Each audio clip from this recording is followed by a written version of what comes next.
कंगना रनौत बोल रही है शेरनी की तरह और वो बोलेगी, और इसलिए उसने जाते हुए जता दिया। उसने कहा मैं आज बड़े दुखी मन से कह रही हूं कि मुझे ये महाराष्ट्र छोड़ना पड़ रहा है, मुंबई छोड़ के जाना पड़ रहा है।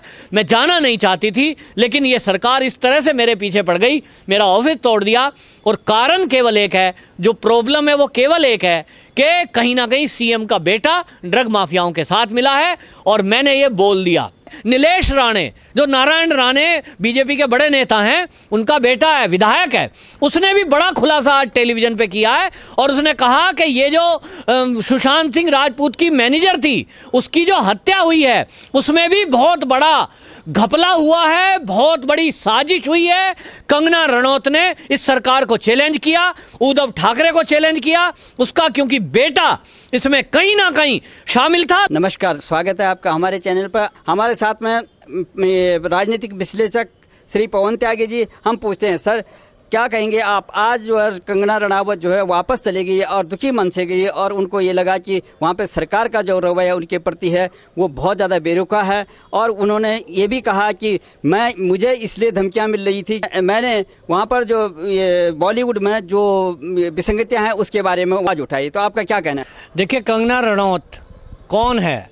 एक साधारण से परिवार की आई हुई लड़की जो बॉलीवुड में अपना कैरियर बनाना चाहती है, मुंबई जाती है, और उस लड़की ने अपनी कला के बल पर वहाँ एक स्थान बनाया, बेहतरीन फिल्में दी, और उसके बाद आज वो फिल्मों को डायरेक्ट करने तक की स्थिति में आ गई है।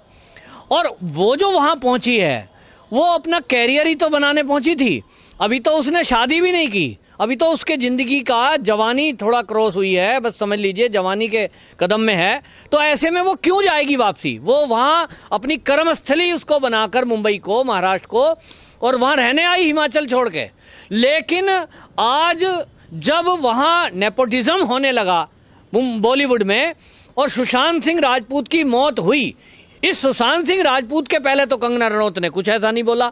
हाँ, एक बार नेपोटिज्म को लेकर के एक दो इंटरव्यू में उसने जरूर बोला है, क्योंकि वो बेबाकी से बोलने के लिए जानी जाती है। उसने नेपोटिज्म पे सवाल उठाया, तो इसको लेकर के पहले से ही उसके खिलाफ अलग थलग करने की साजिश चल रही थी। लेकिन सुशांत सिंह राजपूत की जब मौत हुई और उस मौत में आत्महत्या बता दी गई, और फिर उसको ये बताया जाने लगा सुशांत को कि वो तो डिप्रेस्ड था, वो तो नशेड़ी था, वो तो नशा करता था, तो कंगना रनौत को अपने दिन याद आ गए कि किस तरह से इस बॉलीवुड में नशे का कारोबार लोग चलाते हैं, किस तरह से खाने पीने की चीज़ों में ड्रग मिला दी जाती है, और यहाँ लोगों को आदी बना दिया जाता है। और फिर जब वो आदी हो जाएं तो वो गिरोह अपने शिकंजे में कस लेता है, उनको ब्लैकमेल करता है, लड़कियां हों तो, और लड़के हों तो उनसे पैसे ऐंठता है, और उसको जब वो उस गिरोह से निकलना चाहे तो उसको मार दिया जाता है। बाद में कहेंगे वो गुमनामी में हो गया, या तो उसने आत्महत्या कर ली। इस बात से कंगना रनौत बहुत परेशान हुई, और उसने कहा मैं इसका पूरा खुलासा करती हूं। खुलासा क्या किया? उसने कहा कि नेपोटिज्म के नाम पर यहां कोई भी आम आदमी जो किसी ऐसे परिवार से आया जिसकी बैकग्राउंड फिल्मी हीरो हीरोइन से नहीं जुड़ी है, बॉलीवुड से नहीं जुड़ी है, ऐसे लोगों को यहां सहन नहीं किया जाता, और ऐसे लोगों को येन केन प्रकरण यहां से भगा दिया जाता है। आम आदमी, आम परिवार का यहाँ टिक नहीं सकता जब तक कि खान बंधुओं का सर पे हाथ ना हो, भट्ट जैसे लोग ना हो, और इनके गिरोह में शामिल ना हो, इनकी बातें ना मानो, तो ये यहाँ चलने नहीं देते। हमने भट्ट को देखा है 2-3 लड़कियों के साथ जो बिल्कुल उसकी पोती की उम्र की हैं, उनके साथ किस तरह से वो गलत हरकतें करता है, फोटोएं खिंचाता है गलवैया करके। कोई लड़की जो कैरियर शुरू कर रही है अपना, वो कैसे ऐसा करा लेगी, चाहे वो रिया चक्रवर्ती सही। लेकिन अब समझ में आता है कि रिया चक्रवर्ती को भी फंसाया गया होगा इसी तरह फिल्म देने के नाम पर, और वो भी एक आम परिवार की आई हुई लड़की है, लेकिन वो फंस गई इस चुकंजे में, और फंस करके उसने आज क्या काम करा दिया, तो सुशांत सिंह राजपूत का कैरियर खराब करने के लिए उसको इस्तेमाल किया गया। ऐसा मैं कह रहा हूं, जो मेरे को अभी तक जांच से ये आइडिया लग रहा है। तो कंगना रनौत इस बात को लेकर के दुखी थी, और उसने ये बोल दिया कि यदि मेरी सुरक्षा की जाए तो मैं इस पूरे नेपोटिज्म का, ड्रग माफिया का खुलासा कर सकती हूं। वो कंगना रनौत आज महाराष्ट्र, मुंबई छोड़ते समय जब गई, तो वो यही कह के गई कि मैं आज बहुत दुखी हूं, मेरी गलती केवल इतनी है कि मैंने महाराष्ट्र सरकार के सामने ये बोल दिया कि मैं ड्रग माफियाओं का खुलासा कर सकती हूं। और सीएम की प्रॉब्लम ये है कि वो जो ड्रग माफिया हैं उनके साथ इनका बेटा घूमता देखा गया है। कह रहे बस ये प्रॉब्लम है कि उनको लगा कि ये तो ड्रग माफियाओं का खुलासा करने को कह रही है, और वो ड्रग माफिया ये आदित्य ठाकरे के मित्र हैं, उनमें से कुछ लोग। बस इसी वजह से पूरी सरकार, पूरी सरकारी अमला, पुलिस उन ड्रग माफियाओं को बचाने के लिए लग गई, जिसके तहत उन्होंने ये कार्रवाई करी कि जो भी ड्रग माफियाओं का खुलासा करने की कोशिश करेगा उसको मट्टी में मिला दिया जाएगा। और इसीलिए महाराष्ट्र की सरकार, महाराष्ट्र की पुलिस मेरे विरुद्ध हो गई। ये कंगना रनौत ने आज जाते समय कहा कि मैं बड़े दुखी मन से, आप समझिए कि ये ऐसा नहीं है कि वो अपना घर छोड़ के आई थी तो जाने के लिए आई थी, वो अपना काम करने आई थी, लेकिन उसके आते आते तो इन्होंने ऑफिस तोड़ दिया। इसका मतलब इन्होंने दिखा दिया कि हम तुम्हें महाराष्ट्र में रहने नहीं देंगे।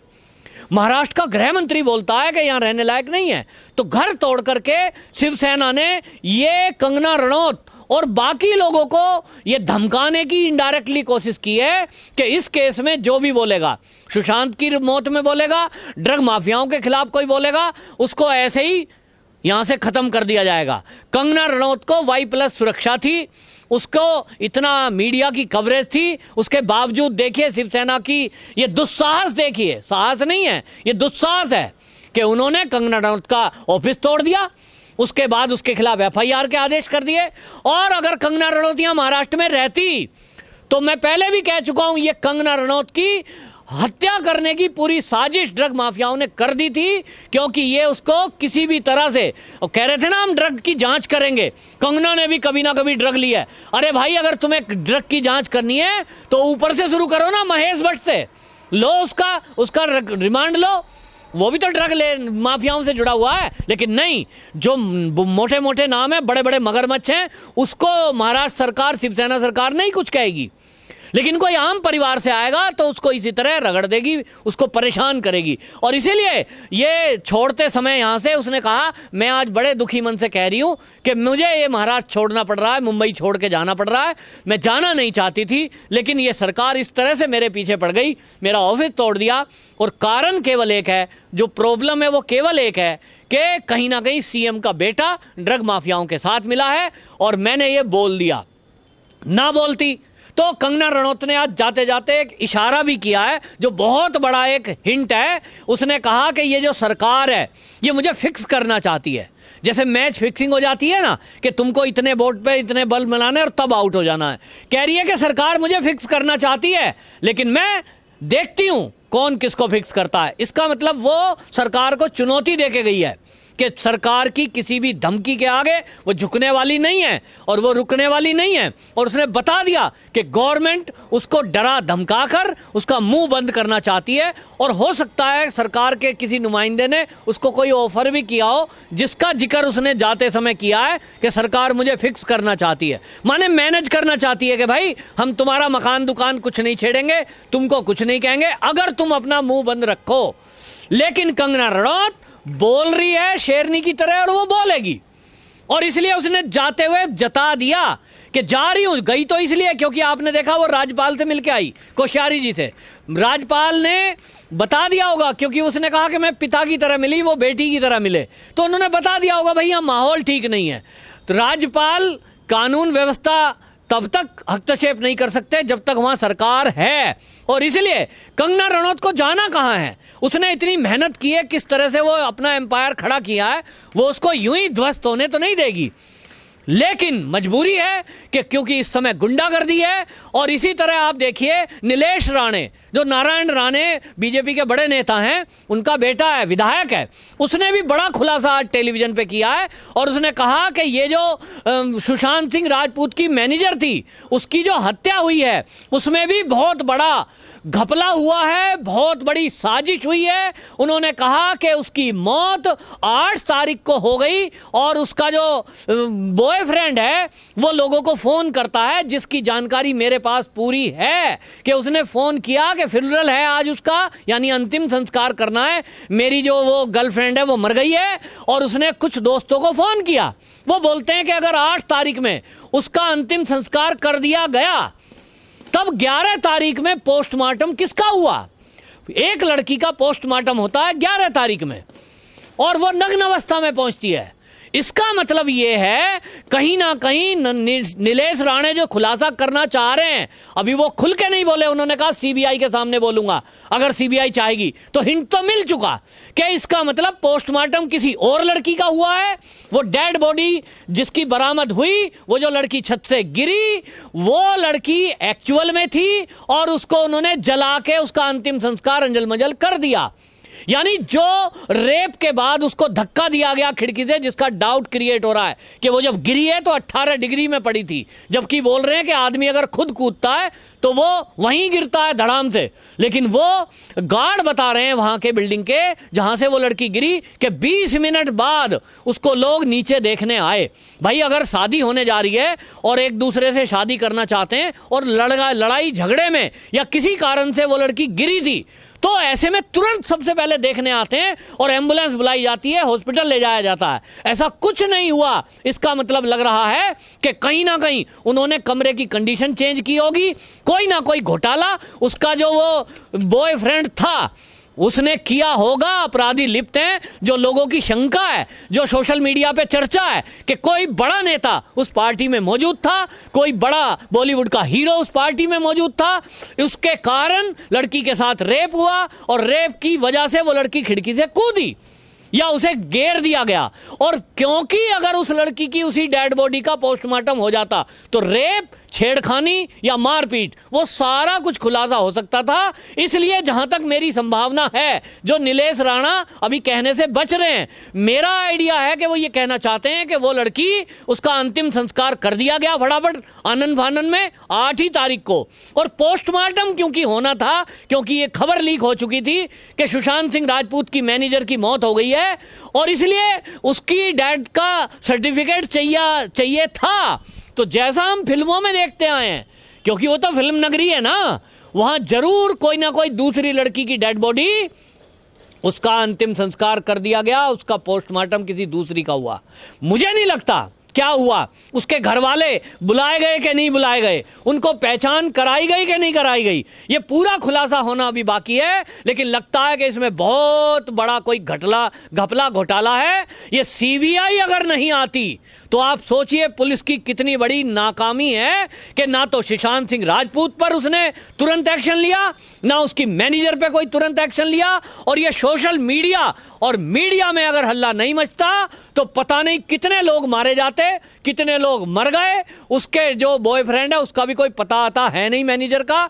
हो सकता है कहीं ना कहीं बदमाशों ने उसका भी मर्डर ना कर दिया हो, या हो सकता है वो खुद ही भेद ना खुलने के डर से कहीं विदेश भाग गया हो। जो भी है, जनता सच जानना चाहती है। कंगना रनौत ने इस सरकार को चैलेंज किया, उद्धव ठाकरे को चैलेंज किया, उसका क्योंकि बेटा इसमें कहीं ना कहीं शामिल था। लोगों को एक शक है, उद्धव ठाकरे जी आपकी जिम्मेदारी बनती है कि आपके बेटे का अगर शक लेकर के लोग पेंगविन कर रहे हैं, आप समझ रहे हो कि आपके बेटे का नाम लिया जा रहा है, तो आपकी जिम्मेदारी बनती है एक मुख्यमंत्री होने के कारण कि आप इसकी सफाई दें। आपका बेटा राजनीतिक दल में है, एमएलए है, तो जिम्मेदारी बनती है कि आप इस समय सार्वजनिक हैं, आपकी जिम्मेदारी है मुख्यमंत्री होने के नाते कि पब्लिक को बताइए कि मेरा बेटा इसमें शामिल नहीं है। लेकिन वो कब शामिल का पता लगेगा, था कि नहीं, जब सीबीआई उसकी जांच करेगी। आप सीबीआई की जांच को गड़बड़ कराना चाहते हो, रोकना चाहते हो। जो सीबीआई की जांच में जाना चाहते हैं उनको आप घर गिराकर, डराकर, गुंडे भेजकर और मुंह बंद करके दादागिरी से उसको सीबीआई जांच से दूर करना चाहते हो। तो कंगना रनौत अपनी जान बचाने के लिए नहीं गई, क्योंकि अब तो वायु सुरक्षा है, फिर भी ये बदतमीजी करेंगे। जैसा इन्होंने ऑफिस गिराया, अब घर गिराने का नोटिस डाल दिया है, पता नहीं क्या क्या गिराएंगे। और जो ये माफिया है पूरा, ये ड्रग माफिया, आप क्या सोचते हो कि ये हिमाचल में नहीं है, पूरे भारत में इनका जाल फैला हुआ है। इनको जड़ से निकालने के लिए बहुत गहरे जड़ों को खोदना पड़ेगा। जो छोटा मोटा काम नहीं है, इसमें टाइम लगेगा, लेकिन देशवासियों को मैं आह्वान करता हूं कि कंगना रनौत जैसी शेरनी का साथ दो और उसकी रक्षा करें।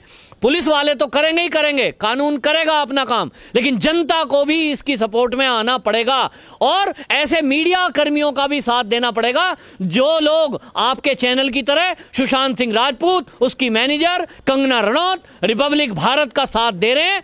आपके चैनल को मैं धन्यवाद देता हूं कि आपका चैनल लगातार इस मुद्दे को पिछले 1 महीने से भी ऊपर हो गया लगातार उठा रहा है। रिपब्लिक भारत का भी धन्यवाद, ऐसे चैनल जो इस सच्चाई को उजागर करने की कोशिश कर रहे हैं। लेकिन कंगना रनौत का जो ये खुलासा है और आज नीलेश राणे ने जो खुलासा किया है, ये वाकई चौंकाने वाला है कि शिवसेना आखिरकार किस बड़े गिरोह को बचाना चाहती है, कौन बड़े हीरो हीरोइन है, और अगर ये आदित्य ठाकरे नहीं है तो कौन वो बड़ा राजनीतिक है जो उस पार्टी में शामिल था। सच क्या है? आदित्य ठाकरे, आपकी जिम्मेदारी है, बताइए जनता को।